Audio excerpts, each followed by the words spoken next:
Κυρίες και κύριοι, φίλες και φίλοι, καλησπέρα. Απόψε είναι Σάββατο 17 Αυγούστου του 2024.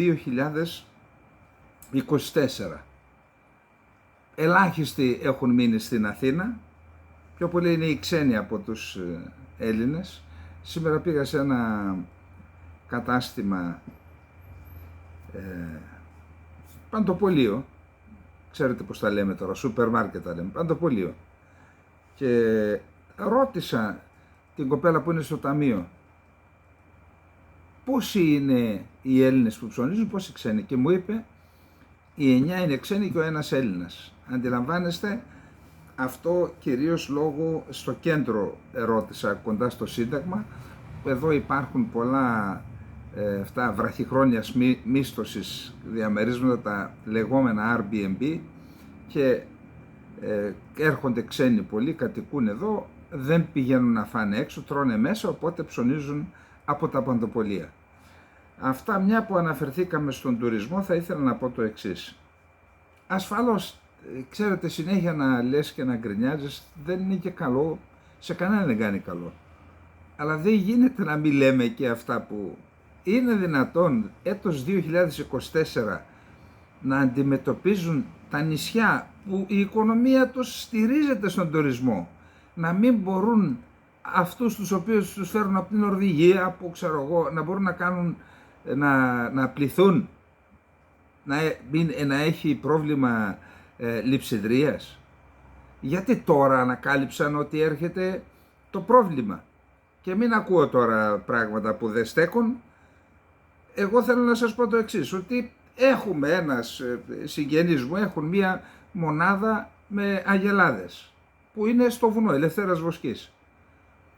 Άρχισαν τα νερά από τη δεκαετία του 90 να λιγοστεύουν. Εκεί δεν χρειάζεται εγώ να ακούσω κανέναν για να μου πει αν υπάρχει αλλαγή στο κλίμα ή όχι, αφού βλέπω τι γίνεται κάθε χρόνο που περνούσε. Βλέπαμε τα νερά να λιγοστεύουν. Και όταν έχεις, για παράδειγμα, 150 γελάδια, άμα πίνουν 30-40 κιλά τη μέρα νερό, αντιλαμβάνεσαι πού να κουβαλήσεις νερό να τα χορτάσεις. Και τι κάναμε λοιπόν τότε? Επειδή δεν μπορούσαμε να φύγουμε αλλού, τα λιβάδια είναι εκεί, χιλιάδες στρέμματα, ήταν Πρωτομαγιά, το έχω ξαναπεί, του 1999, παραμονή Πρωτομαγιάς, και ερχόντουσαν τα μηχανήματα του Δήμου, τότε πάνω στο βουνό, να φτιάξουν τους δρόμους, να τους τις λακκούβες και τα λοιπά, να τους σιώσουν, ούτως ώστε την επόμενη μέρα που βγαίνει Πρωτομαγιά ο κόσμος πάει στα βουνά και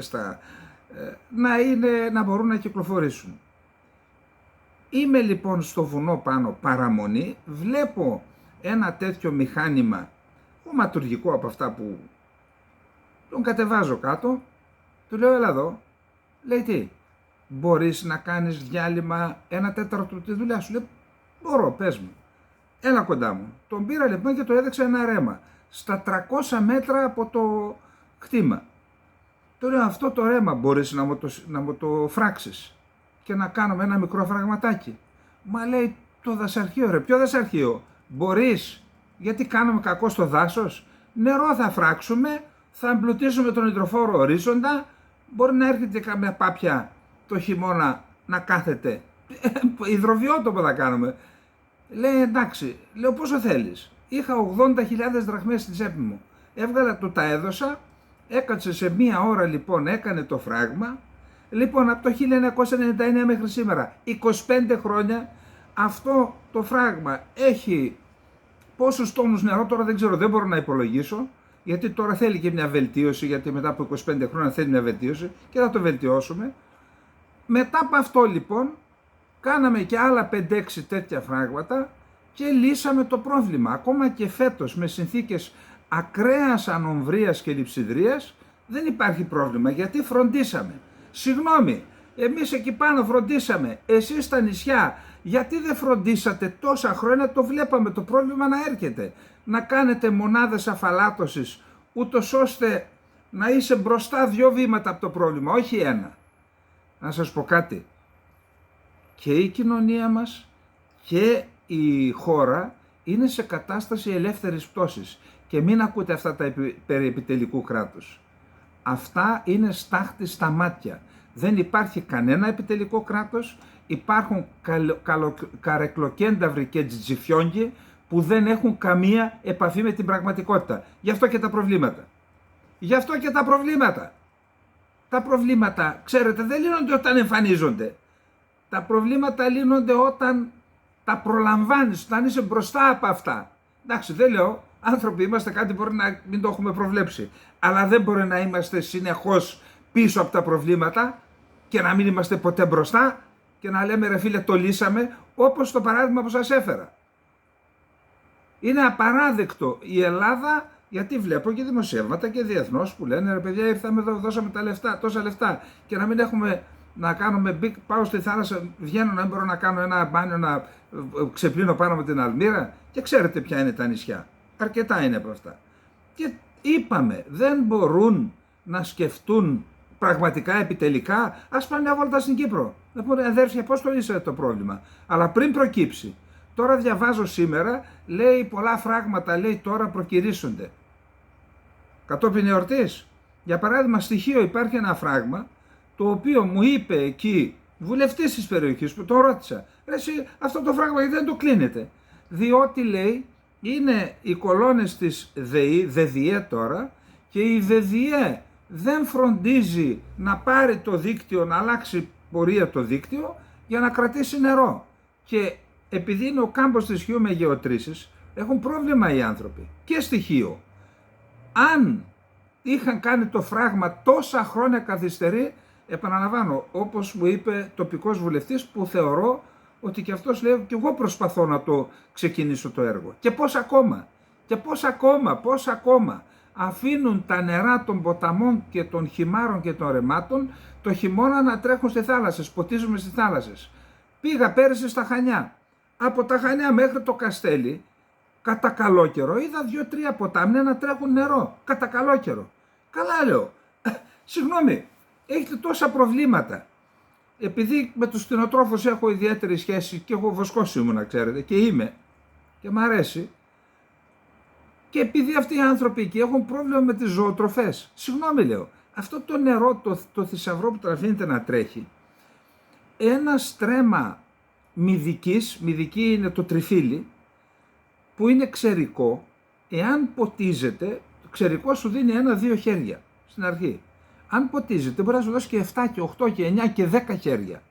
Δηλαδή θα εξαπλασιάσετε είτε με μυδική είτε με καλαμπόκι, θα εξαπλασιάσετε την παραγωγή σε τροφή των ζώων, διότι η κτηνοτροφία στην Κρήτη είναι κεντρικός πυλώνας μετά τον τουρισμό. Και τα αφήνουν τα νερά να τρέχουν. Άσε που μου είπε κάποιος από τα Χανιά, κάναμε ένα φράγμα λέει, φάγαν τα λεφτά, το φράγμα δεν κράτησε νερό, εξαφανίστηκαν τα λεφτά μαζί με το νερό. Εν πάση περιπτώσει, διοικήν εστί προβλέπειν, λέγαμε στο στρατό. Και κυβερνάν εστί προβλέπειν.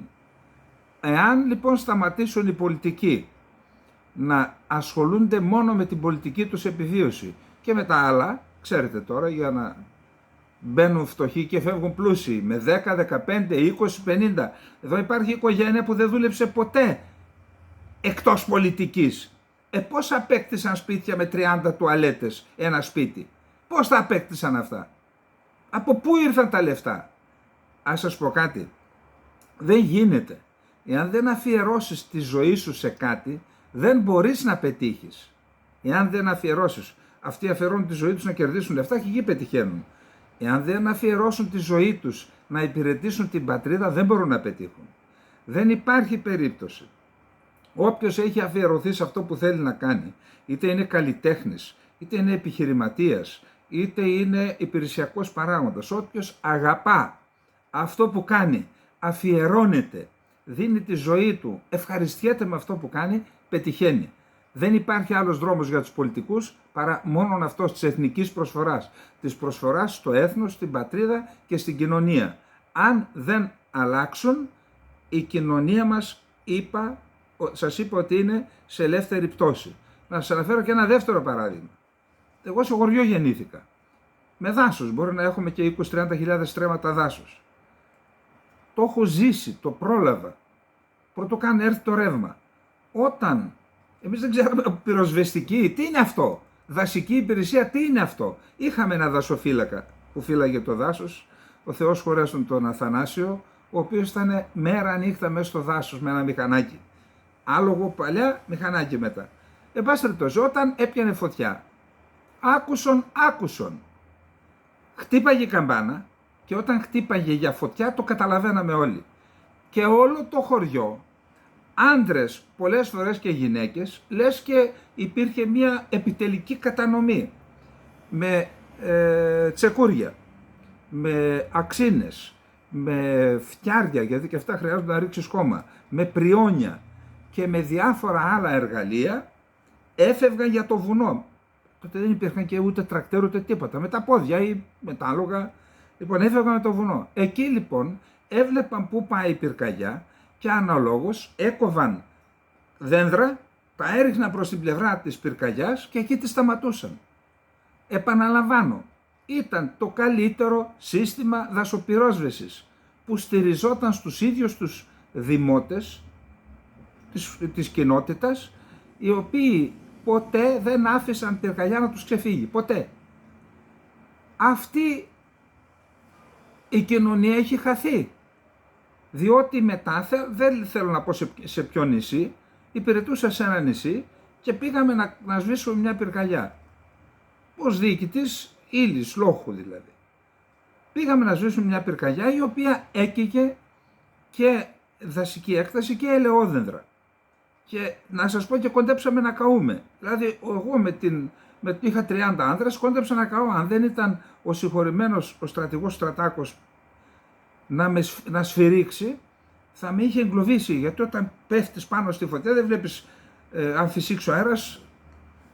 Λοιπόν, σας πληροφορώ λοιπόν που ήμασταν τη δεκαετία του 70 και που φτάσαμε.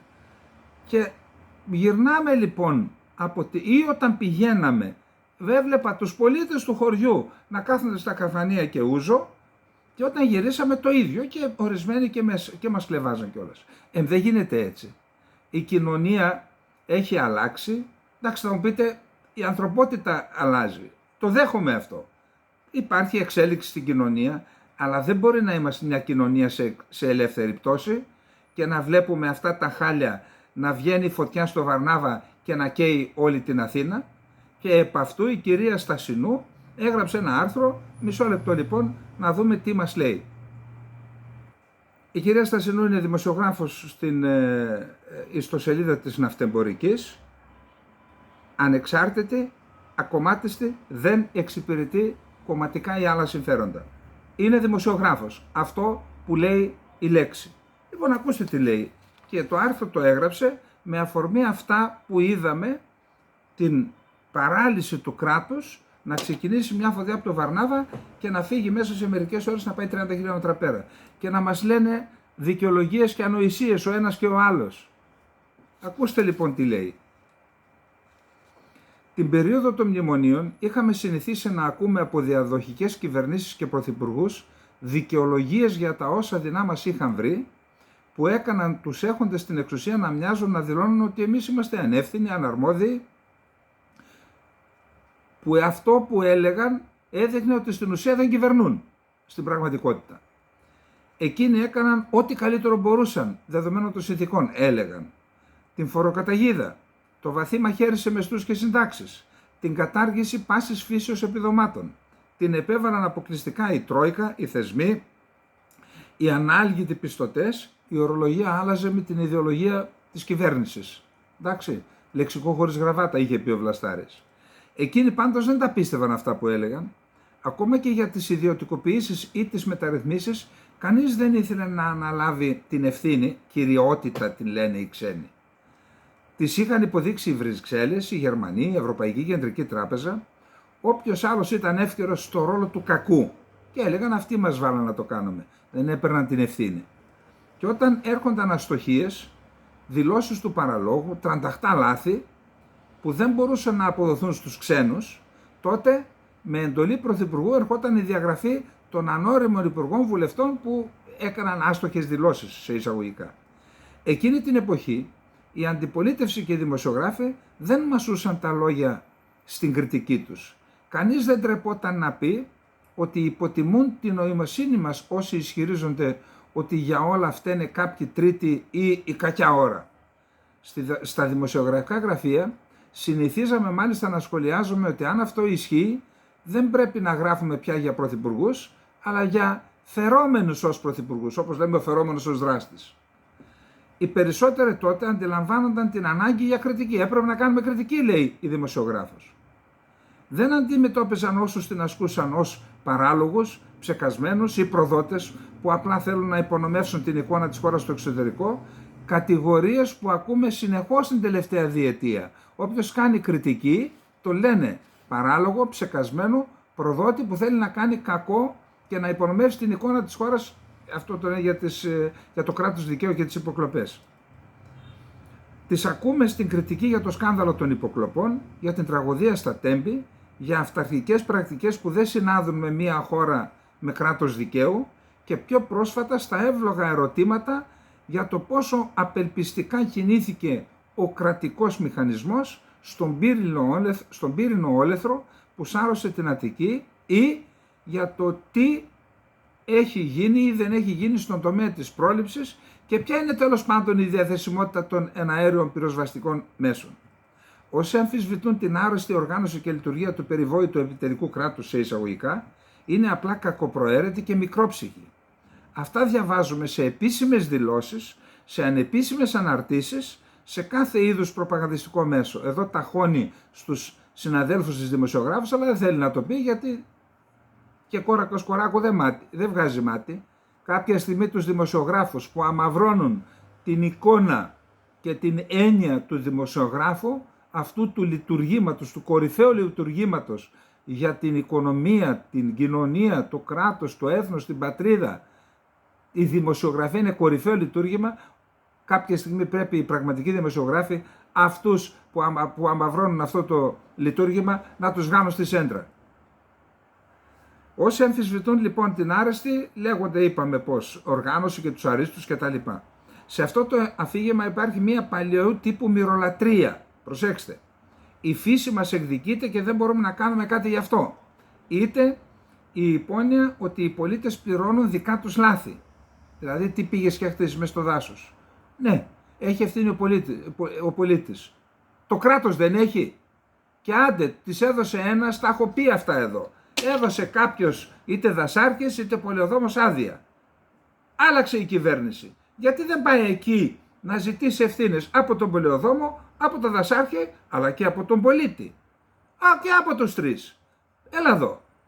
Προσέξτε. Να πω τώρα να γίνει κατά περίπτωση ο έλεγχος. Αυτό το σπίτι, βγαίνοντας από την Αθήνα προς Λαμία, κοιτάξτε αριστερά. Στην κορυφή μέσα στα βουνά. Τι κάνουνε και με τις αλεπούδες και με τα τσακάλια.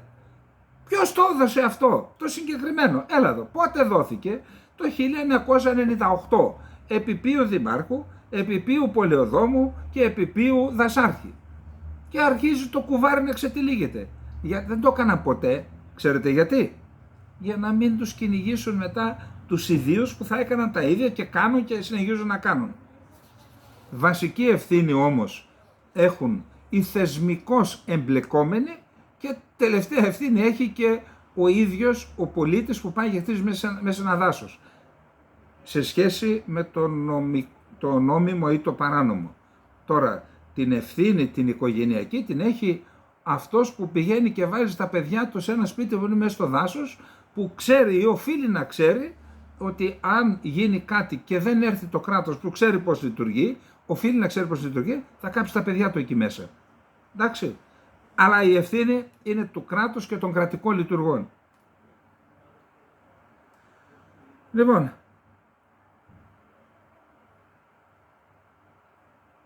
κανείς δεν λέει γιατί δεν τιμωρούνται για τα λάθη πριν έρθει η καταστροφή, έτσι όπως είπα, ή γιατί πρέπει να τιμωρούνται με μια τεράστια γραφειοκρατία και κόστος όσοι είναι όριμοι και υπεύθυνοι και θέλουν να κλαδέψουν πεύκα που γέρνουν μέσα στις αυλές τους. Για να πάρεις άδεια πρέπει να... δεν παίρνεις ποτέ. Για ένα πάντως είμαστε σίγουροι, ποτέ δεν φταίνε οι κυβερνώντες ή πιο σωστά οι φερόμενοι ως κυβερνώντες. Κοιτάξτε, δεν είναι ανάγκη να έρθει στο δικό μας σπίτι η πυρκαγιά για να αναλογιστούμε, να αναρωτηθούμε, ρε παιδιά, τι πρέπει να κάνουμε για να αλλάξει αυτή η ιστορία.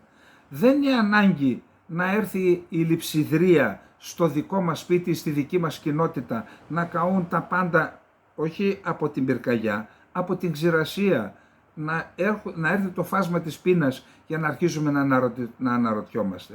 Πρέπει σε κάθε πρόβλημα που ενσκύπτει σε οποιαδήποτε γωνιά της Ελλάδας, πρέπει να σκύβουμε και εμείς πάνω σε αυτό, να βλέπουμε γιατί προήλθε αυτό το πρόβλημα, τι λάθος έγινε και τι πρέπει να αλλάξει σε αυτή τη χώρα για να μην έχουμε αντίστοιχα προβλήματα ή άλλα προβλήματα τέτοιου ή άλλου τύπου στη χώρα.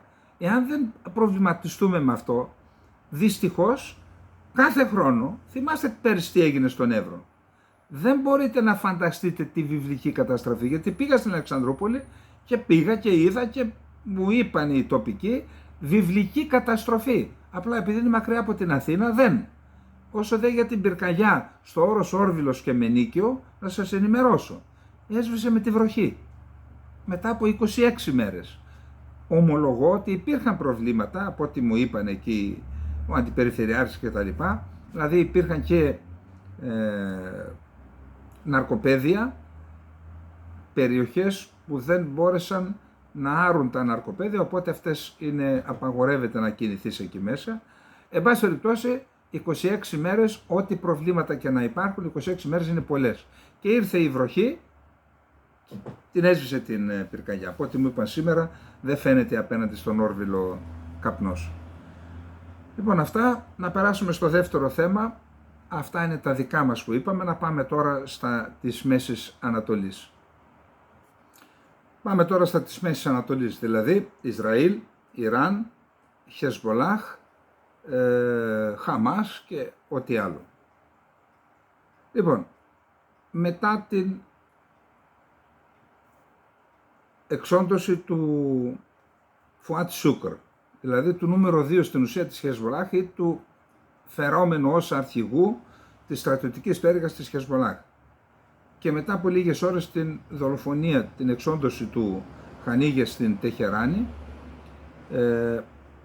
περιμένουμε όλοι ότι θα αντιδράσει και η Χεσμολάχ και το Ιράν.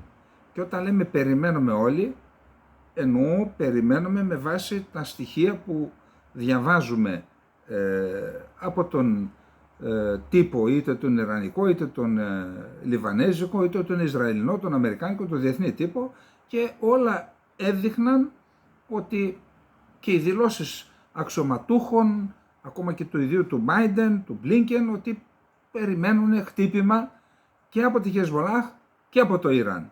Και ένα χτύπημα που θα είναι πολύ διαφορετικό, ισχυρότερο, μεγαλύτερης έκτασης και έντασης από το χτύπημα της 13ης-14ης Απριλίου του Ιράν στο Ισραήλ, το πρώτο στην ιστορία που ακολούθησε την αεροπορική επίθεση του Ισραήλ στο προξενείο του Ιράν στη Δαμασκό, όπου σκοτώθηκε υψηλόβαθμος τέλεχος της δύναμης Al-Quds, που είναι οι δυνάμεις ανορθοδόξου πολέμου των φρουρών της Ισλαμικής Επανάστασης. Ήταν υπεύθυνος για όλη την περιοχή αυτός. Και τότε, επειδή χτυπήθηκε ιουνί Ιρανικό κράτος που είναι το προξενείο, τότε απάντησε με 300 περίπου βλήματα, πυράβλους και μη αποδρομένα αεροσκάφη. Τώρα λοιπόν, τότε εκείνη η επίθεση ήταν προσυνεννοημένη, δηλαδή το Ιράν, για να μην προκαλέσει μία εξίσου ισχυρή απάντηση και ανοίξει ο φαύλος κύκλος των αντιπίνων, συνεννοήθηκε μέσω ενδιαμέσων με τους Αμερικανούς και τους Ισραηλινούς και είπε: θα σας χτυπήσω την τάδε ώρα με τον τάδε αριθμό, και εάν δεν με χτυπήσετε και εσείς με αντίστοιχη ένταση, θα σταματήσει ο κύκλος. Και έτσι το Ισραήλ χτύπησε τότε και αυτό σε ένα αεροδρόμιο κοντά στην Τεχεράνη. Λέγεται ότι χτύπησε κάποιο τμήμα συστοιχίας S-300, ένα ραντάρ νομίζω, αλλά εκεί σταμάτησε τότε. Τώρα λένε ότι θα είναι πολύ διαφορετικό. Δηλαδή δεν θα υπάρχει προσυνεννόηση, όπως προανέφερα, θα είναι μεγαλύτερης έντασης και πιθανόν να χρησιμοποιηθούν πύραυλοι υπερηχητικοί που δεν χρησιμοποιήθηκαν στην προηγούμενη, που οι υπερηχητικοί πύραυλοι δεν γνωρίζουμε, επειδή είναι νέο όπλο, πόσο, σε ποιο βαθμό αναχαιτίζονται από τα υφιστάμενα αντιπυραυλικά συστήματα εμπροκειμένου στο Ισραήλ. Και επίσης περιμέναμε, με βάση αυτά που προανέφερα, και μία εξίσου ισχυρή αντίδραση από την Χεσβολάχ ως αντίπεινα για τον θάνατο του Φουάτ Σούκρ. Ενώ λοιπόν συνέβαιναν αυτά, βγήκε στο προσκήνιο το ζήτημα από τις ΗΠΑ, βγήκε πιθανόν σε συνεννόηση με το Ισραήλ, πάντως αυτός που φαίνεται είναι οι ΗΠΑ, βγήκε στο προσκήνιο η επανάληψη των συνομιλιών για εκεχηρία. Ξεκίνησε λοιπόν αυτή Πέμπτη, προχτές, στην Ντόχα του Κατάρ. Είχαμε δηλώσεις που δεν ξέρω πού βασίζονται από πλευράς ΗΠΑ, ότι καλά ξεκινήσαμε, θετικά ξεκινήσαμε. Χθες Παρασκευή είχαμε τη δεύτερη μέρα των συνομιλιών στην Ντόχα και τα μάζεψαν για να κάνουν, φαίνεται, τις αξιολογήσεις τους και η μία και η άλλη πλευρά, για να τα ξαναπούν από Δευτέρα πιθανόν στο Κάιρο. Ο Μπάιντεν ο ίδιος τη μια μέρα είπε είμαστε κοντά, ποτέ δεν ήμασταν πιο κοντά στη συμφωνία, να κάνουμε το σταυρό μας, είπε, να μην γουρσουζέψουμε. Τουρκική λέξη είναι το γουρσουζέψουμε, αλλά δεν βρίσκω άλλη λέξη τώρα, τι να πω. Εν πάση περιπτώσει, σήμερα είπε άλλα ο Μπάιντεν. Ναι, λέει, υπάρχουν προβλήματα, δεν είμαστε σίγουροι πώς και τι.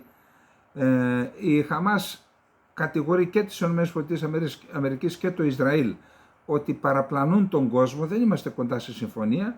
Έφερε καινούριους όρους του Ισραήλ που είναι απαράδεκτοι και διαβάζουμε ότι υπάρχει χάσμα από την Αιγυπτιακή πλευρά που συμμετέχει και έχει ενεργότατο ρόλο. Διαβάζουμε ότι υπάρχει χάσμα, το οποίο θα προσπαθήσουν να το καλύψουν στο Κάιρο. Και ενώ συμβαίνουν αυτά, έχουμε τον Υπουργό Εξωτερικών της Γαλλίας να έχει επισκεφτεί Λίβανο, Ισραήλ και Αίγυπτο, σήμερα είναι στην Αίγυπτο, και προσπαθεί και αυτός να συμβάλλει στην εξέβρεση λύσης. Η Γαλλία σημειωτέων ήταν μια χώρα, πέρα από το μέγεθός τους γενικώς, ήταν και μια χώρα που είχε ως προτεκτοράτο και τη Συρία και τον Λίβανο, και είναι και γαλλόφωνες χώρες αυτές και οι δύο, άρα έχει στην περιοχή μία παράδοση άσκησης επιρροής, και πήγε, επαναλαμβάνω, και στο Λίβανο και στο Τελαβίβ και στο Κάιρο. Σήμερα μάλιστα συνάντησε και τον Σίση, θα δούμε παρακάτω τι είπανε, είδε και τον Υπουργό Εξωτερικών. Και ο Μπλίνκεν, ο οποίος είχε προγραμματίσει να κάνει ένα ταξίδι στις αρχές της εβδομάδας, πριν την έναρξη δηλαδή στην Ντόχα, σήμερα προσγειώνεται στο Ισραήλ και από αύριο αρχίζει ο κύκλος των συνομιλιών. Πιθανόν, δεν το έχω διαβάσει πουθενά, πιθανόν να παρευρεθεί και στις συνομιλίες στο Κάιρο. Γιατί?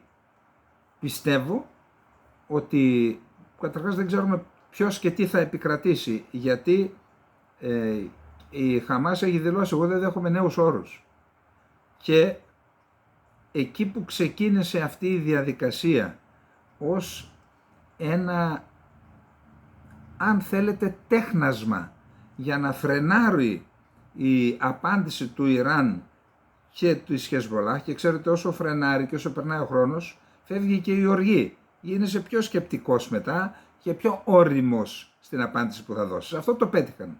Όμως αυτή τη στιγμή έχει γυρίσει ανάποδα αυτή η πρωτοβουλία και πλέον την άσκηση πίεσης, τη δυνατότητα άσκηση πίεσης έχει Τεχεράνη και η Ιβηρητός, και λένε ότι αν το Ισραήλ αρχίσει την κολυσιεργία και τα λοιπά, τότε θα το κοπανίσουμε, διότι τώρα δεν μπορούν να κτυπήσουν. Αν κτυπήσουν θα κατηγορηθούν ότι τορπιλίζουν αυτό για το οποίο ποτέ μάχονται από την αρχή, την ειρήνη και την κατάπαυση του πυρός.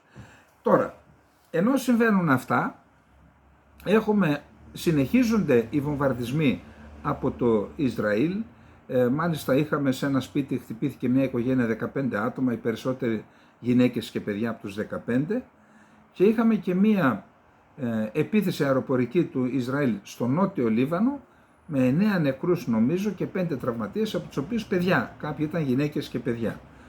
Που αυτό είναι μια ένδειξη ότι το Ισραήλ μπορεί να δηλώνει ότι θέλει και κατάπαυση του πυρός και τα λοιπά, αλλά με τις πράξεις, όπως αυτά που γίνονται και στη Δυτική Όχθη, δείχνει ότι υπάρχουν κάποιοι κύκλοι τουλάχιστον στο Ισραήλ που δεν θέλουν να υπογραφεί η συμφωνία κατάπαυσης του πυρός, πιθανόν να επιδιώκουν την απάντηση του Ιράν για να πάρουν στα χέρια τους μετά την πρωτοβουλία των κινήσεων, σειρά σου και σειρά μου, και μετά να εφαρμοστεί το σχέδιο που λέγαμε, επίθεση στο Ιράν, καταστροφής του πυρηνικού προγράμματος, καταστροφής υποδομών, αλλαγής φρουράς στην εξουσία, να φύγει δηλαδή το Ισλαμικό καθεστώς και να έρθει ένα κοσμικό καθεστώς στο Ιράν, που αυτό, όπως είπαμε και χθες, θα αποτελεί τη σημαντικότερη γεωπολιτική αλλαγή μετά την κατάρρευση της Σοβιετικής Ένωσης. Γιατί? Διότι το Ιράν αποτελεί πραγματικά πυλώνα, βασικό πυλώνα σε αυτό το σύστημα του πολυπολικού κόσμου που θέλει στην προσπάθειες για τη δημιουργία του οποίου πρωταγωνιστούν η Μόσχα και το Πεκίνο. Χωρίς το Ιράν, αν το Ιράν περάσει στη δυτική επιρροή με αλλαγή καθεστώτος, τότε θα ανοίξει μια τεράστια τρύπα στο σχέδιο του Πεκίνου και της Μόσχας. Λοιπόν, αυτά είχαμε για την περιοχή. Αφού θα συνεχιστεί ο δεύτερος γύρος της παρούσας φάσης στο Κάιρο, και πάλι μάλλον με βάση τη λογική δεν πρέπει να περιμένουμε, έχουμε και τη δήλωση της Χεσμολάχ. Η Χεσμολάχ είπε, όσο διαρκούν οι διαπραγματεύσεις δεν θα εκδικηθώ το θάνατο του Σούκρ. Φυσικά αυτές τις μέρες, φυσικά εισαγωγικά, συνεχίζει να βαράει με ρουκέτες, θα δούμε παρακάτω, και σήμερα και χθες βάρεσε.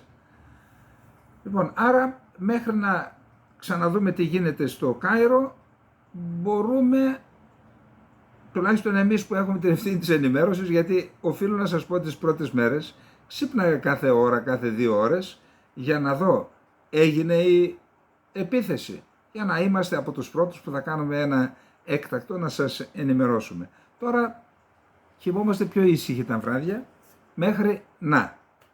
Λοιπόν, αυτά είχαμε να πούμε σε γενικές γραμμές. Να δούμε τώρα λίγο την ειδησιογραφία γύρω από αυτό το θέμα. Πάμε να δούμε τα του Γάλλου, του Σεζουρνέ. Είναι ο νέος Υπουργός Εξωτερικών της Γαλλίας.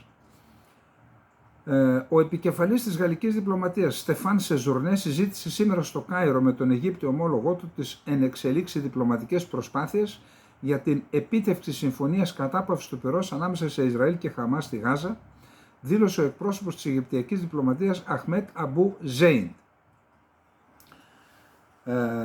Ο Γάλλος Υπουργός που ολοκληρώνει μια περιοδεία στη Μέση Ανατολή συζήτησε επίσης με τον Μπάντρ Αμπντελάτη, είναι αυτός που αντικατέστησε το Σούκρι, το φίλο μας στην Αίγυπτο, Υπουργό Εξωτερικών.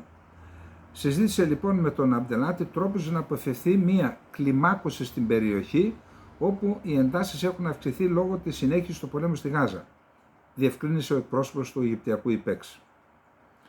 Είπαμε την Πέμπτη ήταν στο Λίβανο, χθες ήταν στο Ισραήλ, σήμερα συναντήθηκε με το Σίση, θα δούμε παρακάτω τι είπε. Ο Αμπντελάτη με τη σειρά του επισκέφθηκε τη Βηρητό χθες και δήλωσε ότι μια κατάπαυση του πυρός στη Γάζα είναι το κλειδί προκειμένου η περιοχή να μην οδηγηθεί σε ολοκληρωτικό πόλεμο. Η εκτίμησή μου είναι ότι πήγε στη Βηρητό για να συζητήσει και τα θέματα που συζητήθηκαν στην Ντόχα. Τώρα πάμε να δούμε τι γίνεται, τι είπανε με τον Σίση. Σήμερα λοιπόν ο Αιγύπτιος πρόεδρος Αμπντέλ Φατάχ Αλ Σίση προειδοποίησε για έναν φαύλο και επικίνδυνο κύκλο αστάθειας που απειλεί την περιοχή λόγω του συνεχιζόμενου πολέμου στη Γάζα, και αυτά τα είπε υποδεχόμενος τον Σεζουρνέ. Πρέπει να αδράξουμε την ευκαιρία των ενεξελίξη διαπραγματεύσεων για την επίτευξη μιας συμφωνίας κατάπαυσης του πυρός στη Γάζα, προκειμένου να καταλήξουμε σε μια συμφωνία που θα βάλει τέλος στην αιματοχυσία, είπε ο Σίση, σύμφωνα με ανακοίνωση της Αιγυπτιακής Προεδρίας. Από την πλευρά του Σεζουρνέ, ο Γάλλος υπέξ ενημέρωσε τον συνομιλητή του για τις προσπάθειες που έκανε, το ταξίδι που έκανε, τι αποκόμισε από αυτές τις επαφές. Ο Γάλλος Υπουργός που ολοκληρώνει την περιοδία στη Μέση Ανατολή κάλεσε όλα τα μέρη να επιδείξουν αυτοσυγκράτηση και να προστατεύσουν τους αμάχους. Αυτά είπε στην κοινή συνέντευξη που έδωσε με τον Αμπτελάτη. Ο Αμπτελάτη πάντως είπαμε ότι και αυτός περιμένει, είναι υπέρ της κατάπαυσης.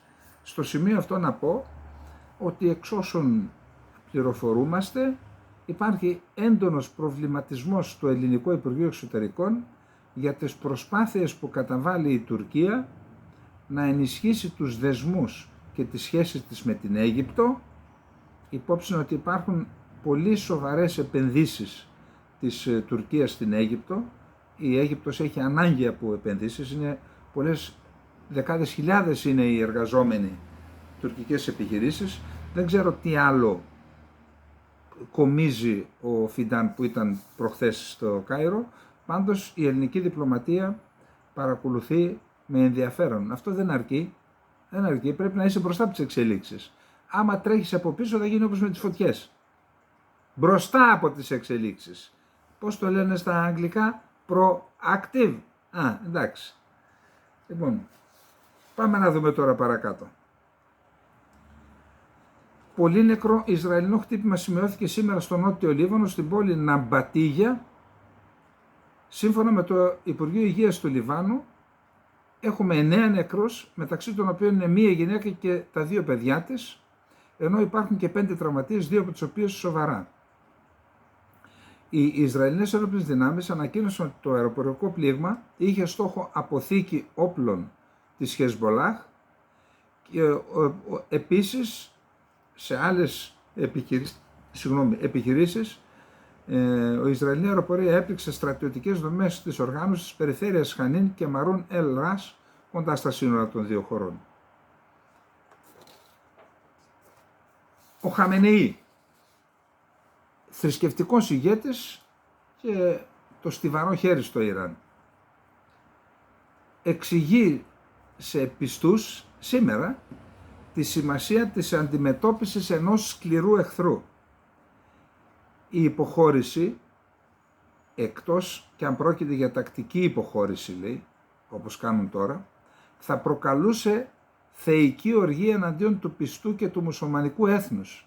Δηλαδή αν υποχωρούσαμε, όχι τακτικά, στρατηγικά, απέναντι στο Ισραήλ και στη ΣΥΠΑ, αυτό θα προκαλούσε θεϊκή οργή εναντίον του πιστού και μουσουλμανικού έθνους. Ένα μήνυμα προς τους μουσουλμάνους πιστούς να παραμείνουν υπομονετικοί, καθώς η θεία τιμωρία του Ισραήλ είναι κοντά. Το λέει αυτό για τους φανατικούς που λένε βαράτε και τους λέει παιδιά τακτική υποχώρηση το λένε τώρα. Το Ιράν προετοιμάζεται τώρα για οτιδήποτε προκύψει μετά την αποφασιστική του απάντηση στη βάναυση επίθεση του Ισραήλ κατά της κυριαρχίας του. Προετοιμάζεται να αντιμετωπίσει το κτύπημα του Ισραήλ που θα ακολουθήσει το δικό του κτύπημα. Ξαφνικά η περιοχή μπορεί να αναφλεγεί σε ένα σενάριο θανάτου, λέει ο Χαμενεή. Ο Πεζεσχιάν τώρα, ο πρόεδρος του Ιράν. Οι Ηνωμένες Πολιτείες βρίσκονται στην πρώτη γραμμή των απειλών για τη χώρα μας και θα τις αντιμετωπίσουμε. CNN. Η Ουάσιγκτον ζήτησε από την Τεχεράνη μέσω μεσολαβητών να μην επιτεθεί στο Ισραήλ. Ο επικεφαλής της Μοσάντ απέφυγε να προσγειωθεί στο αεροδρόμιο του Κατάρ, ενώ είχε υποθεί ότι θα πάει να συμμετέχει σε συνομιλίες, επειδή υπήρχε απειλή να τον εξοντώσουν, αναφέρει ο Ισραηλινός δημοσιογράφος Ιτάι Μπλούμενταλ, να τον χτυπήσει δηλαδή το Ιράν για να πάρει εκδίκηση γι' αυτό δεν πήγε. Να πάρουν εκδίκηση για το Χανίγια. Η Γαλλία. Θα εργαστούμε στην Ευρώπη και στο Συμβούλιο Ασφαλείας του ΟΗΕ για μια λύση 2 κρατών με βάση τα σύνορα του 1967. Πάνω αυτά τα σύνορα θα δεις παρακάτω. Ο Υπουργός Εξωτερικών των ΗΠΑ, Άντονι Μπλίνκεν, φτάνει στο Ισραήλ αύριο πρωί μάλλον και θα πραγματοποιήσει περιφερειακή περιοδεία συμπεριλαμβανομένως και της Αιγύπτου και του Κατάρ. Ισραηλινός αξιωματούχος στο Άξιος απευθυνόμενος στο αμερικανικό κοινό. Το Ιράν είναι η μεγαλύτερη παγκόσμια απειλή για τις ίδιες τις ΗΠΑ. Κάπου θέλουν να τραβήξουν τη ΣΥΠΑ κοντά τους, να το κοπανίσουν. Ο Βρετανός διπλωμάτης του Υπουργείου Εξωτερικών Μαρκ Σμιθ παραιτείται λόγω της υποστήριξης της Βρετανίας στον πόλεμο στο Ισραήλ. Ο Βρετανός διπλωμάτης λοιπόν Μαρκ Σμιθ παραιτήθηκε και έγραψε επιστολή με τίτλο «Συνενοχή του Υπουργείου Εξωτερικών σε εγκλήματα πολέμου της Βρετανίας» και παραιτήθηκε. Οι οικονομικοί τομείς του Ισραήλ συμπεριλαμβανομένων των αγορών του αντιμετωπίζουν χάος και σύγχυση τις τελευταίες 2 εβδομάδες, περιμένοντας με αγωνία την απάντηση του Ιράν και της Χεσμολάχ. Είχαμε επιθέσεις με ρουκέτες από την Χεσμολάχ στο βόρειο Ισραήλ και εκεί είχαμε αρκετούς οικισμούς στην Άνω Γαλιλαία, είχαμε πυρκαγιές. Τώρα δεν χρειάζεται να πούμε τι και πώς. Μαζικές Ισραηλινές αεροπορικές επιδρομές σε κτίρια κατοικιών και σκηνές στη Χαν Γιουνίς, στη λωρίδα της Γάζας σήμερα το πρωί. Επιθετικά ελικόπτερα έχουν παρατηρηθεί κοντά στα σημεία που υπάρχουν συγκρούσεις, τα οποία βοηθούν τις δυνάμεις εδάφους να αντιμετωπίσουν τους ενόπλους της Χαμάς. Σύμφωνα με Ισραηλινά μέσα μαζικής ενημέρωσης, 11 στρατιώτες και αξιωματικοί τραυματίστηκαν σε επεισόδιο ασφαλείας στη Γάζα και δεν αναφέρουν τίποτα άλλο επειδή υπάρχει, λόγω πολέμου υπάρχει λογοκρισία. Χαμηλώνει τις προσδοκίες η Χαμάς. Μια μέρα αφότου ο Αμερικανός πρόεδρος Τζο Μπάιντεν δήλωνε ότι μια συμφωνία ποτέ δεν ήταν τόσο κοντά για κατάπαυση του πυρός και απελευθέρωση των ομήρων, υψηλόβαθμος αξιωματούχος της οργάνωσης σημείωσε ότι το να λέμε ότι πλησιάζουμε σε μια συμφωνία ή σε πραγματικές διαπραγματεύσεις, μάλλον πρόκειται ότι είναι, λέει, ότι ξεγελάμε την κοινή γνώμη, αυτό που γίνεται είναι προσπάθεια επιβολής των αμερικανικών προσταγών. Ανέφερε σε δήλωσή του στο γαλλικό πρακτορείο ο Σάμι Αμπού Ζάχρη, μέλος του πολιτικού γραφείου της Χαμάς, καταγγέλλοντας μια τεράστια οπισθοδρόμηση κατά τις συνομιλίες που διεξήγησαν την Πέμπτη και την Παρασκευή στην Ντόχα ανάμεσα στις μεσολαβήτριες χώρες της ΗΠΑ, το Κατάρ και την Αίγυπτο και τους Ισραηλινούς. Τεράστια οπισθοδρόμηση. Αυτή είναι η άποψη της Χαμάς, οι άλλοι λένε ότι πάμε καλά. Η ΣΥΑ απένιμε στον επικεφαλής της υπηρεσίας πληροφοριών του Κατάρ το κορυφαίο μετάλλιο για τη συνεργασία με τη ΣΥΠΑ, επειδή το Κατάρ διαδραματίζει εξέχοντα ρόλο και στις διαπραγματεύσεις αλλά και στην ανταλλαγή των αιχμαλώτων μεταξύ Ισραήλ και Χαμάς. 3 άντρες, 3 γυναίκες και 9 παιδιά της ίδιας οικογένειας σκοτώθηκαν ξημερώματα σήμερα από Ισραηλινό πλήγμα στο κέντρο της λωρίδας της Γάζας. Και όσον αφορά το συνολικό αριθμό των θυμάτων, 40.000,1 Παλαιστίνοι έχουν σκοτωθεί και περισσότεροι από 92.500 τραυματίστηκαν στη λωρίδα της Γάζας από τον Οκτώβριο του 2023. Τώρα ακούστε τι γίνεται. Αξίζει τον κόπο να φάμε 3 λεπτά. Αυτό είναι ενδεικτικό. Προσέξτε.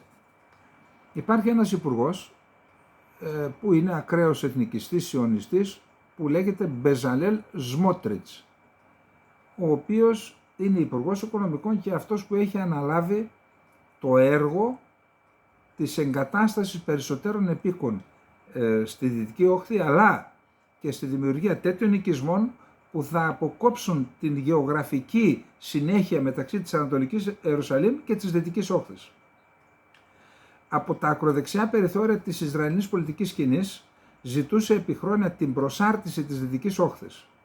Τώρα ως υπουργός στην καρδιά της κυβέρνησης του, ο Μπεζαλέλ Σμότριξ χρησιμοποιεί κάθε μέσο για να κατευθύνει αθόρυβα τα κατεχόμενα προς αυτή την κατεύθυνση, προσάρτηση δηλαδή. Την Τετάρτη ως υπουργός οικονομικών του Ισραήλ γιόρτασε το πιο πρόσφατο επίτευγμά του, τη δημιουργία δημοτικών ορίων για την οικοδόμηση ενός νέου εβραϊκού οικισμού που θα συνδέσει ένα μεγάλο μπλοκ επικισμών στη Δυτική Όχθη με την Ιερουσαλήμ. Ο νέος οικισμός με το όνομα Ναχάλ Χαλέτζ θα χτιστεί μέσα σε οικόπεδο που χαρακτηρίστηκε ως μνημείο παγκόσμιας κληρονομιάς της UNESCO το 2014. Η κίνηση είναι μέρος μιας στρατηγικής των Ισραηλινών επίκων να αποκόψουν τις Παλαιστινιακές πόλεις στη Δυτική Όχθη από την Ανατολική Ιερουσαλήμ, εξαλείφοντας έτσι την πιθανότητα η Ανατολική Ιερουσαλήμ να γίνει μία μέρα πρωτεύουσα ενός ανεξάρτητου Παλαιστινιακού κράτους. Θα συνεχίσουμε να πολεμάμε την επικίνδυνη ιδέα ενός Παλαιστινιακού κράτους και να δημιουργούμε δεδομένα επιτόπου, είπε ο Σμότριτς προχθές Τετάρτη. Αυτός είναι ο στόχος της ζωής μου και αν θέλει ο Θεός θα συνεχίσω με αυτόν όσο μπορώ. Ο Σμότριτς ανήλθε στην εξουσία τέλη του 2022 όταν το ακροδεξιό θρησκευτικό συναισιονιστικό κόμμα του βοήθησε τον Νετανιάχου να κερδίσει μια ισχνή κοινοβουλευτική πλειοψηφία. Χρησιμοποιώντας τη νέα του δύναμη για να κερδίσει τα Υπουργεία Οικονομικών και Άμυνας, ο Σμότριτς απέκτησε επιρροή στην πολιτική στη Δυτική Όχθη και αναπτύσσει γρήγορα την επιρροή αυτή για να ανατρέψει τα δεδομένα στην περιοχή. Σύμφωνα με την Wall Street Journal, από τότε που ανέλαβε τα καθήκοντά του, Παλαιστινιακές και Ισραηλινές οργανώσεις ανθρωπίνων δικαιωμάτων λένε ότι οι κατασχέσεις γης, οι οικοδομικές άδειες και τα παράνομα φυλάκια στη Δυτική Όχθη έχουν αυξηθεί. Οι κατεδαφίσεις Παλαιστινιακών κατοικιών έχουν επίσης αυξηθεί. Απαντώντας στην αμερικανική εφημερίδα Βοηθός του Σμότριτς, ισχυρίστηκε ότι η προσάρτηση της Δυτικής Όχθης δεν ήταν ο στόχος όλων αυτών και ότι οι βελτιώσεις στις υποδομές ωφελούν και τους Παλαιστίνιους. Ως Υπουργός Οικονομικών, ο Σμότριτς έχει διοχετεύσει εκατοντάδες εκατομμύρια δολάρια για να πετύχει το στόχο του στη Δυτική Όχθη. Ο στόχος είναι να αλλάξει το DNA του συστήματος για πολλά χρόνια, είπε ο Σμότριτς για τα σχέδιά του στη Δυτική Όχθη, σύμφωνα με ηχογράφηση του Ιουνίου που κυκλοφόρησε από Ισραηλινούς ακτιβιστές κατά των επικισμών και επαληθεύτηκε και από τη Wall Street Journal. Ο απότερος στόχος του Ισραηλινού Υπουργού είναι να ενισχυθεί ο Ισραηλινός έλεγχος στη Δυτική Όχθη και να αποκλειστεί η πιθανότητα Παλαιστινιακού κράτους μέσα από κινήσεις όμως, τέτοιες κινήσεις που θα γίνονται φέτα για να μην προκληθεί διεθνής αντίδραση. Οι αλλαγές που κάνει ο Σμότριτς θα μπορούσαν να θέσουν τα θεμέλια για την Ισραηλινή κυριαρχία στη Δυτική Όχθη στα πάντα, χωρίς αυτό να γίνεται κραυγαλαίο και εύκολα κατανοητό από τη διεθνή κοινότητα. Είναι πολύ γραφειοκρατικό, ρυθμιστικό και λεπτομερές για το ευρύ κοινό. Για να το κατανοήσει το ευρύ κοινό, είπε ο Γιοχάναν Πλέσνερ, πρώην βουλευτής κεντρώων πεποιθήσεων και πρόεδρος του Ινστιτούτου Δημοκρατίας του Ισραήλ στην Ιερουσαλήμ. Τον Ιούνιο, μετά από αίτημα του Σμότριτς, η κυβέρνηση του Ισραήλ ενέκρινε την οικοδόμηση του Ναχάλ Χαλέτς και 4 άλλων οικισμών. Αυτός ο οικισμός που θα αποκόψει τις Παλαιστινιακές πόλεις στη Δυτική Όχθη από την Ανατολική Ιερουσαλήμ.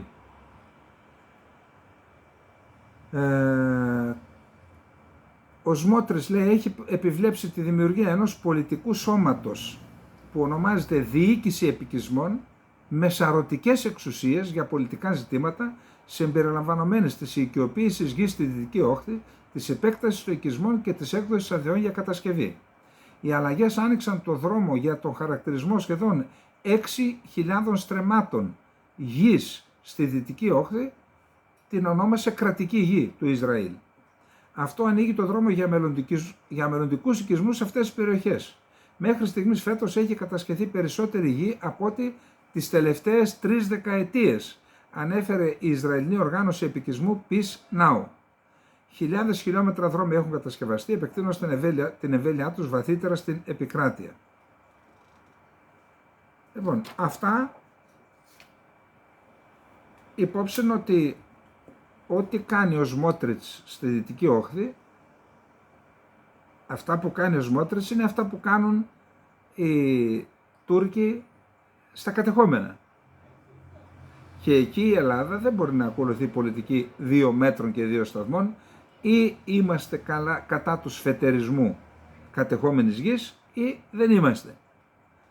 Σε όλες τις περιπτώσεις, είτε πρόκειται για την Ουκρανία, είτε πρόκειται για το Ισραήλ, για όποιος κατέχει γη για τη σφετερίζεται, η Ελλάδα για εθνικούς λόγους και λόγους αρχής πρέπει να είναι αντίθετη. Και πάμε τώρα ακριβώς σε αυτό το θέμα, γιατί ήρθε και κούμποσε που λέμε. Πάμε λοιπόν τώρα στην Κύπρο. Ακούστε, δεν είναι δυνατόν από 50 χρόνια, εντάξει, οι σφετερισμοί δεν ξεκίνησαν από την αρχή, αλλά 50 χρόνια γίνονται σφετερισμοί των ελληνικών περιουσιών στα κατεχόμενα. Η Κυπριακή Δημοκρατία, εξ όσων γνωρίζω και μου έχουν ενημερώσει και υπουργοί και δήμαρχοι κάτω,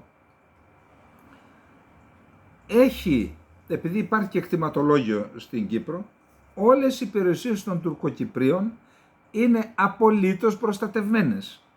Έχουν δοθεί, προσέξτε, για χρήση κυρίως σε πρόσφυγες, και όπου δεν υπήρχαν πρόσφυγες δόθηκαν και σε άλλους, αλλά επί μισθείο, και όταν πρόκειται για σπίτια απαγορεύεται, επισκευές επιτρέπεται να γίνουν, απαγορεύεται να χτιστούν είτε πάνω σε γη είτε πάνω στα σπίτια ή άλλα κτίσματα, να προσθεθούν κτίσματα. Εδώ τι σημαίνει λοιπόν αυτό? Ότι αν κάποια στιγμή πάμε σε μία λύση, οι Τουρκοκύπροι μπορούν να γυρίσουν και να πάρουν άθικτες τις περιουσίες τους πίσω. Σωστό? Ναι, αλλά τότε θα πρέπει να μπορούν να πάνε και οι Έλληνο-Κύπροι στις περιουσίες τους να τις πάρουν άθικτες. Πώς θα τις πάρεις άθικτες άμα πας και δεις ένα 5σταρο ξενοδοχείο χτισμένο? Γιατί λοιπόν τόσα χρόνια οι δικαστικές και οι διοκτικές αρχές δεν είχαν ένα σύστημα παρακολούθησης των γεών και των περιουσιών στα κατεχόμενα, και όποιος πάει να πάρει, είτε είναι Τούρκος, είτε είναι Ισραηλινός, είτε είναι Βρετανός, Γερμανός ή ξέρω εγώ Ρώσος, Ουκρανός, να πηγαίνει ένα ηλεκτρονικό μήνυμα, email από την ελληνική κυβέρνηση, από την κυβέρνηση της Κυπριακής Δημοκρατίας, και να του λέει: κοίταξε, πληροφορηθήκαμε ότι πάτε να κάνετε μια αγοραπολισία είτε γης είτε να κάνετε μια ανάπτυξη, development το λένε κάτω, είτε να αγοράσετε ένα σπίτι σε... Αυτό είναι παράνομο και σας γνωστοποιούμε εκ των προτέρων ότι σε περίπτωση που ολοκληρώσετε την αγοραπολισία, τότε θα κινηθεί δικαστική διαδικασία εις βάρος σας και θα διωχθείτε. Θα εκδοθεί διεθνές ένταλμα σύλληψης. Τώρα, όσο ρυψοκίνδυνος και να είσαι, άμα πάρεις από ένα κράτος μία τέτοια προειδοποίηση, είναι δυνατόν να πάει να αγοράσεις ένα σπίτι και να πάει να χώσεις τα λεφτά σου και μετά να έρθει να βρεις και τον πελά σου, πας έξω διεθνές ένταλμα, σε αρπάξουν, να καταλήξεις στη φυλακή? Έτσι, αν είχε γίνει αυτό από καιρό, θα είχαν προστατευτεί οι περιουσίες. Και όχι μόνον αυτό, θα είχαμε και ένα μέσο άσκησης πίεσης στα κατεχόμενα, έτσι, στους φετεριστές. Τώρα ο Χριστοδουλίδης, σωστό, είπαμε τα σωστά και τα λάθος, έχει ξεκινήσει κατά τα φαινόμενα, εκτός και αν πιεστεί και του σταματήσει. Μία διαδικασία που έχουμε 3 μέχρι στιγμής μέσα στη φυλακή. Στη στενή, κρατήστε τους 400 χρόνια μέσα. Και κάποιος λέει και παραπονιέται. Προσέξτε τώρα τι γίνεται. Και έρχονται και τα κατεχόμενα δυσκολεύονται, διότι στέκονται όρθια από 2 παράγοντες. Ο ένας είναι ο σφετερισμός και η ανάπτυξη που γίνεται μέσα από κλεμμένες περιουσίες, και ο δεύτερος είναι τα πανεπιστήμια. Ψεύδο πανεπιστήμια, τζάμπα δίνουν τώρα εκεί πέρα. Εν πάση περιπτώσει. Τώρα λοιπόν αρχίζουν και ζορίζονται και κατηγορούν την Κυπριακή κυβέρνηση, την Κυπριακή Δημοκρατία. Λέει: τι τα θέλεις τώρα, τόσα χρόνια λέει, δεν τα έκανες, γιατί τα κάνεις τώρα? Εδώ έχουν ένα δίκιο. Σου λέει: τόσα χρόνια γιατί δεν τα έκανες? Σε αυτό έχω δίκιο, το ίδιο που λέω εγώ. Αλλά εγώ δεν λέω μην το κάνεις τώρα. Κάντο, και μάλιστα πολλαπλασιαστικά κάντο. Μην πω τη λέξη τώρα, έτσι. Ξέσκισέ τους. Το άλλο ήθελα να πω. Ξέσκισέ τους. Λοιπόν, άρα έχουμε αντιδράσεις και από τον Τατάρ και από τους λεγόμενα προοδευτικά κόμματα στα κατεχόμενα και από την Άγκυρα. Και λένε: καλά τώρα, τι βάζεις εμπόδια? Και προσέξτε, ενώ τα έχουμε όλα από εκεί μεριά, έχουμε εμπόδια και στις ελεύθερες περιοχές. Δηλαδή, ξέρετε ποιοι τώρα, ότι έχουμε εδώ το Ίδρυμα, έχει κλόνους κάτω. Οι κλόνοι του Ιδρύματος έτσι σκέφτονται. Άσως να λαιλατίσουν την περιουσία των Ελληνοκυπρίων, και στο σημείο αυτό πρέπει η Κυπριακή Δημοκρατία, δεν ξέρω τι να κάνει, νόμο, δεν είμαι νομικός ούτε, να απαγορεύσει να πουλούν οι Ελληνοκύπριοι περιουσίες, τον οποιονδήποτε. Όποιος θέλει να πουλήσει περιουσία, την πουλάει στο Κυπριακό κράτος. Και το Κυπριακό κράτος να γίνεται κάτοχος περιουσίας των Ελληνοκυπρίων που είναι πρόσφυγες, θέλουν να δώσουν, ξέρω εγώ, να αποκτήσουν, βαρέθηκαν 50 χρόνια, να αποκτήσουν μια οικονομική δυνατότητα, τέλος πάντων. Να τα αγοράζει η Κυπριακή Δημοκρατία. Να μην φύγει η Κυπριακή γη από τα κατεχόμενα. Αν παραιτηθούμε, δεν θα χαθούν μόνο οι περιουσίες στα κατεχόμενα. Αν αντισταθούμε στα κατεχόμενα, θα σωθούν και οι ελεύθερες περιοχές. Και εδώ πληροφορούμε από άρθρο του κυρίου Βενιζέλου του Κώστα ότι, προσέξτε, οι απέναντι ή κάποιοι από αυτούς, οι προνομιούχοι, είναι αναμενόμενο να αντιδρούν τα κατεχόμενα. Το θέμα απασχολεί το κατοχικό καθεστώς, τον Τούρκο υποτιθέμενο πρέσβη, είναι και ο ίδιος φετεριστής, έχει αγοράσει δηλαδή, είναι τόσο ξεφτυλισμένοι, καταλάβατε, τις διάφορες επαγγελματικές ομάδες στα κατεχόμενα, οι οποίες τις αυρίζουν από τις ελληνοκυπριακές περιουσίες. Και είναι σαφές πως αισθάνονται πίεση. Σας είπα, άμα πάρεις το ηλεκτρονικό ταχυδρομείο ότι θα εκδοθεί ένταλμα σύλληψης εις βάρος σου, τότε αρχίζουν και σφίγγουν οι σφιγκτήρες. Εντάξει. Γιατί η πρωτοβουλία της κυβέρνησης διαμορφώνει νέα δεδομένα στο πεδίο αυτό. Ο σφετερισμός εμπεριέχει πλέον μεγαλύτερο κίνδυνο. Και μάλιστα δεν είναι μόνο οικονομικό αυτό το ρίσκο, ο κίνδυνος, που είναι αυτό η σημαντικότερη ασφαλώς παράμετρος. Αλλά ξεκίνησαν και συλλήψεις φετεριστών. 3 μέχρι στιγμής.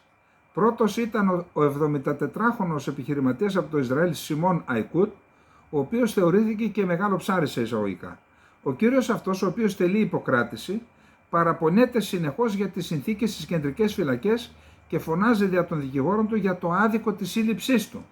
Θα ήθελε προφανώς ένα κελί πολυτελείας. Δεν έχει μάλλον υπόψη του τις συνθήκες που επικρατούν στις Ισραηλινές φυλακές, ειδικά εκεί που κρατούνται Παλαιστίνοι, άρα να νιώθει ευτυχής που εδώ δεν υφίσταται αυτά που υφίστανται οι Παλαιστίνοι. Πήγες, σφετερίστηκες περιουσίες των Ελληνοκυπρίων με τον πιο άθλιο τρόπο, θες και κελί πολυτελείας, 400 χρόνια μέσα, να σαπίσεις στη φυλακή. Πώς θα παραδειγματιστούν οι άλλοι. Λοιπόν, μπράβο να πούμε στο φίλο μας και να πάμε σε ένα άλλο επίτευγμα της ελληνικής διπλωματίας.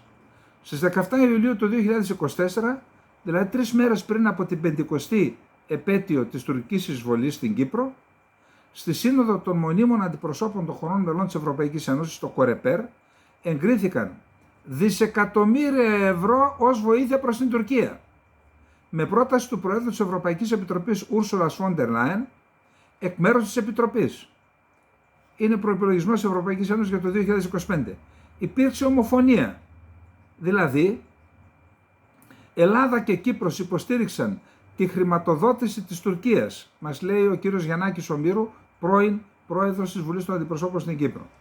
Παρά το γεγονός ότι η Τουρκία εξακολουθεί να αρνείται να συμμορφωθεί προς τις υποχρεώσεις που της έχουν ανατεθεί από το Ευρωπαϊκό Συμβούλιο ήδη από το 2005, που είναι η ανεπιφύλακτη αναγνώριση της Κυπριακής Δημοκρατίας, το άνοιγμα λιμανιών και αεροδρομίων στα κυπριακά πλοία και αεροπλάνα και η συνεργασία για λύση του Κυπριακού στη βάση των περί Κύπρου αποφάσεων του ΟΗΕ και των αρχών και αξιών της Ευρωπαϊκής Ένωσης. Υποχρεώσεις προς την Τουρκία που επαναλήφθηκαν στη λεγόμενη αντιδήλωση της Ευρωπαϊκής Ένωσης της 21ης Σεπτεμβρίου 2005. Να υπενθυμίσουμε ότι η Ελλάδα και η Κύπρος υποστήριξαν τη Φόντερ Λάιν να επανεκλεγεί. Άρα μπορούν να τους πούν μην τα δίνεις. Εγείρονται όμως τεράστια ερωτηματικά. Πώς γίνεται να διατυμπανίζουμε με κάθε ευκαιρία ότι στα πλαίσια της στρατηγικής μας για να υποχρεωθεί η Τουρκία να συνενέσει τη λύση του Κυπριακού θα ενεργοποιούμε πιέσεις εκεί και όπου έχουμε τέτοιες δυνατότητες? Πότε επιτέλους θα αξιοποιήσουμε Κύπρος και Ελλάδα τη συμμετοχή μας στην Ευρωπαϊκή Ένωση για να υποχρεωθεί η Τουρκία να εκλογικευτεί σε ό,τι αφορά το Κυπριακό? Είναι δυνατόν να διακηρύττουμε διεθνώς προς τους Ευρωπαίους εταίρους μας ότι είναι αδιανόητο, απαράδεκτο να συνεχίζεται για 50 χρόνια η παράνομη στρατιωτική κατοχή του 37% των εδαφών της Κυπριακής Δημοκρατίας και την ίδια στιγμή να συνενούμε σε εκταμείευση πακτολού χρημάτων προς την κατοχική δύναμη? Πόσο θα συνεχιστεί αυτή η αλλοπρόσωλη, αντιφατική και παράδοξη συμπεριφορά που ακυρώνει κάθε δυνατότητα άσκησης πιέσεως προς την Τουρκία.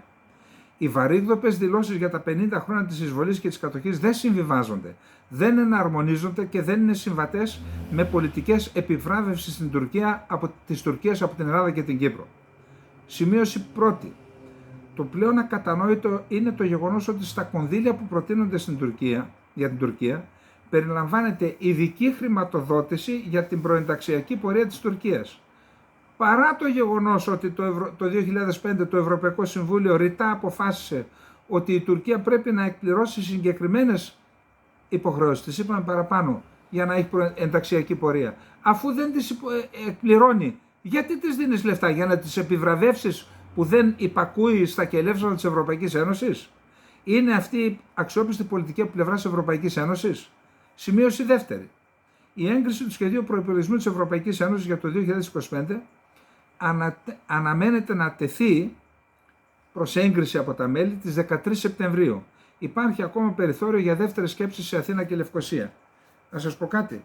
Εγώ δεν πήρα μυρωδιά. Όλη μέρα διαβάζουμε, δεν κάνουμε τίποτα άλλο.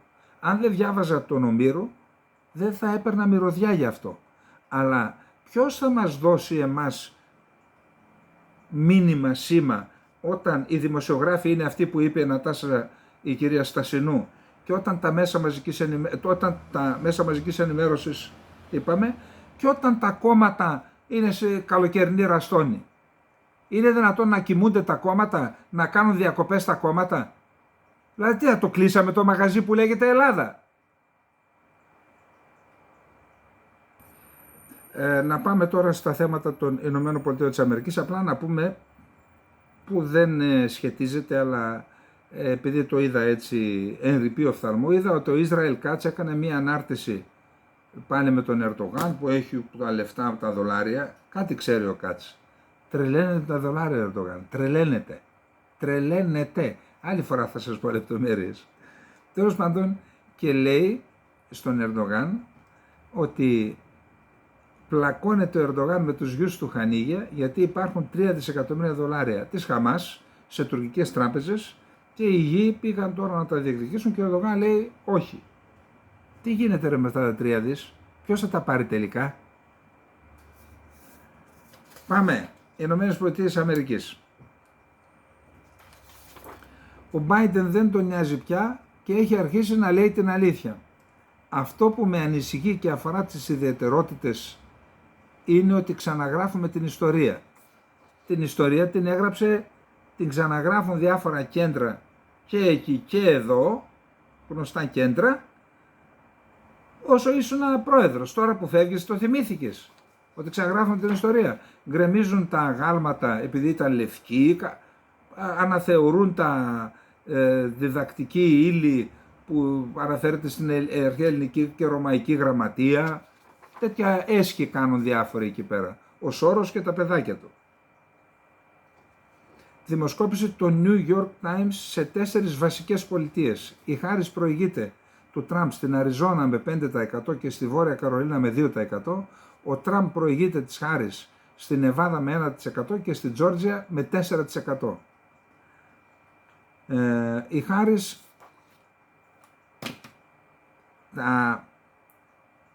οι αδύνατες πλευρές της Χάρις στον προεκλογικό αγώνα είναι 2. Η μία είναι το μεταναστευτικό και άλλη είναι το οικονομικό.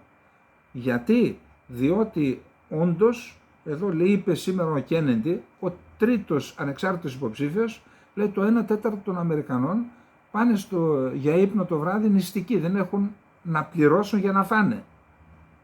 Και ενώ χθες, τα είπαμε εδώ, ο Τραμπ κάθισε και είπε για τα βασικά διατροφικά αγαθά ότι έχουν αυξηθεί κατά μέσο όρο περίπου 30%, ήρθε σήμερα η Χάρις, η οποία νομίζω στην Καρολίνα μίλησε και αυτή προσπάθησε να πει το οικονομικό της πρόγραμμα και παραδέχθηκε και αυτή ότι αυξήθηκαν 50% το ψωμί και κάτι άλλο. Για να δούμε τώρα. Η Χάρις πρότεινε τη θέσπιση κυβερνητικού ελέγχου σε τιμές των τροφίμων στη ΣΥΠΑ. Κατηγόρησε τις εταιρείες ότι αποκομίζουν υπερβολικά κέρδη σε βάρος του πληθυσμού. Σας θυμίζει κάτι? Και εδώ τα ίδια. Παρουσίασε ένα οικονομικό σχέδιο 1,7 τρισεκατομμυρίων δολαρίων που περιλαμβάνει κρατικούς ελέγχους τιμών. Γι' αυτό την κατηγόρησε ο Τραμπ και η New York, η εφημερίδα που είναι τραμπική, την κατηγόρησε η εκστρατεία του Τραμπ σύντροφο Καμάλα και πλήρως κομμουνίστρια, γιατί αυτά ο έλεγχος τιμών από το κράτος παραπέμπει αλλού. Μίλησε λοιπόν στη Βόρεια Καρολίνα και είπε: όλοι γνωρίζουμε ότι οι τιμές αυξήθηκαν κατά τη διάρκεια της πανδημίας, όταν οι αλυσίδες εφοδιασμού έκλεισαν και κατέρευσαν. Αλλά τώρα οι αλυσίδες εφοδιασμού μας έχουν βελτιωθεί και οι τιμές εξακολουθούν να είναι πολύ υψηλές. Ένα καρβέλι ψωμί είναι τώρα 50% πιο ακριβό από ό,τι ήταν πριν την πανδημία. Παρεμπιπτόντως, τότε ήταν ο Τραμπ πρόεδρος. Ο κοιμάς αυξήθηκε κατά σχεδόν 50%, με πολλές μεγάλες εταιρείες τροφίμων να καταγράφουν τα υψηλότερα κέρδη εδώ και δεκαετίες. Τα ίδια γίνονται και εδώ, έτσι. Ο Τραμπ: αν κερδίσω τις εκλογές, θα υποστηρίξω το Ισραήλ με όλες μου τις δυνάμεις για να κερδίσει τον πόλεμο κατά της τρομοκρατίας και ελπίζω ότι θα είναι μια γρήγορη νίκη. Αν κερδίσει η Κάμαλα Χάρις, το Ισραήλ θα πάψει να υπάρχει. Λυπάμαι που το λέω αυτό, αλλά σας υπόσχομαι ότι αν η Κάμαλα Χάρις κερδίσει το Λευκό Οίκο, το Ισραήλ θα εξαφανιστεί εντελώς. Και λέει, συνεχίζει: η Κάμαλα Χάρις και ο Μπάιντεν πρόδωσαν το Ισραήλ. Λένε συνέχεια κατάπαυση του πυρός, κατάπαυση του πυρός. Είναι απίστευτο. Θέλουν να δώσουν χρόνο στη Χαμάς να προετοιμαστεί για άλλη μία 7η Οκτωβρίου. Είναι σαν να μην είδαν τι έγινε. Οι κρατούμενοι είναι ως επιτοπλίστων νεκροί, οι όμηροι. Και επομένως η Χαμάς δεν είναι έτοιμη να ανταλλάξει κρατουμένους, επειδή δεν υπάρχουν κρατούμενοι, είναι κυρίως νεκροί. Ταχώνει και ο Τραμπ στην Καμάλα Χάρις, αλλά δεν είναι εύκολη εκείνο που ήταν, το είπαμε εδώ, το επισημάναμε, να επενέσουμε λίγο και τα γένια μας, ότι κάποιοι είπαν με την απόπειρα δολοφονίας ότι είναι πρόεδρος, και είπαμε υπάρχει χρόνος, θα πέσει πολύ νερό στο μήλο των... Πάμε να δούμε τώρα τι γίνεται με τη Ρωσία. Λοιπόν,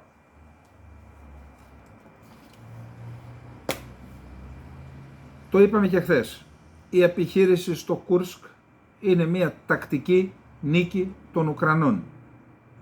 Δηλαδή έχουν καταρχάς συλλάβει απροετοίμαστες τις ρωσικές δυνάμεις ασφαλείας και το στρατό, προέλασαν όπως προήλαβαν οι Ρώσοι στην Ουκρανία τις πρώτες μέρες στο ουκρανικό έδαφος, κινδυνεύουν, πήραν την πόλη Σούτζα, έχουν φύγει 200.000 άνθρωποι από τα σπίτια τους. Είδα μάλιστα κάποια ομάδα ανθρώπων που έλεγαν Πούτιν προστάτεψέ μας, δηλαδή αυτό αποτελεί πλήγμα στην εικόνα του Πούτιν, δεν ξέρω τι επιπτώσεις θα έχει στην κοινωνία, αλλά αποτελεί πλήγμα. Είναι 1.000 τετραγωνικά χιλιόμετρα έχουν πάρει οι Ουκρανοί. Φυσικά αυτό είπαμε ότι είναι μια τακτική νίκη.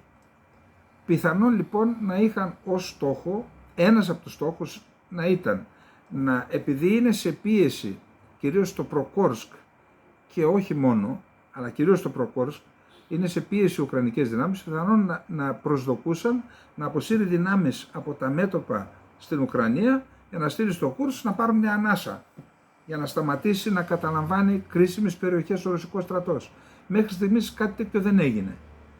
Τώρα βγήκε ο Ποντόλιακ, κορυφαίος σύμβουλος του Ζελένσκι, και είπε ότι εμείς καταλάβαμε, να σας πω τι ακριβώς είπε για να μην... Για κάτσε.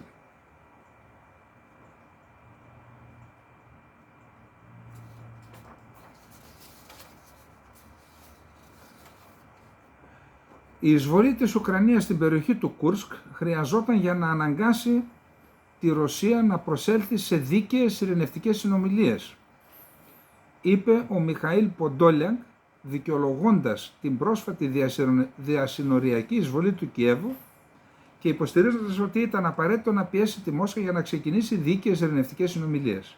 Υποστήριξε ότι η Ουκρανία δεν είχε καμία πρόθεση να καταλάβει την περιοχή του Κούρσκ σε μόνιμη βάση, αλλά δήλωσε ότι η εισβολή είχε σκοπό να αναγκάσει τη Ρωσία να διαπραγματευτεί με τους όρους του Κιέβου.